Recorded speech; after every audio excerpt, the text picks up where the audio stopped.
विधानसभेच्या निकालानंतर विकास कामं करताना अडचणी आल्या। अशा काळात उपमुख्यमंत्री अजित पवार यांनी आपल्या राष्ट्रवादी पक्षात प्रवेश करण्याची विनंती केली। त्यानंतर कार्यकर्त्यांशी संवाद साधून आपण राष्ट्रवादी काँग्रेसमध्ये जाण्याचा निर्णय घेतलाय।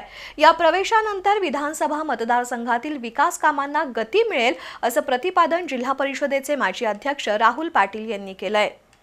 करवीर तालुक्यातील सांगरूळ ग्रामपंचायतीच्या वतीनं पंतप्रधान आवास, मोदी आवास, रमाई आवास योजनेअंतर्गत 414 घरकुलं मंजूर लोकांना प्रमाणपत्र वाटप कार्यक्रम पार पडला।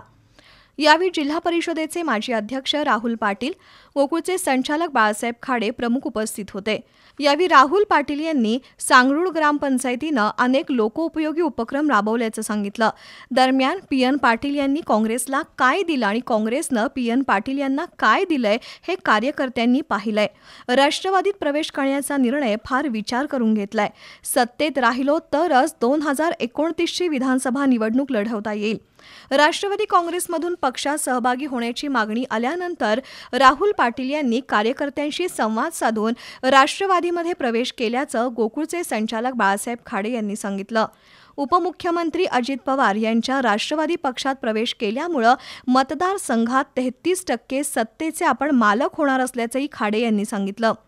साईराज पाटील यांनी घरकुल योजनांची माहिती सांगितली। यावेळी भगवान लोंढे, आनंदराव नाळे, दत्तात्रय बोळावे यांचं मनोगत झालं।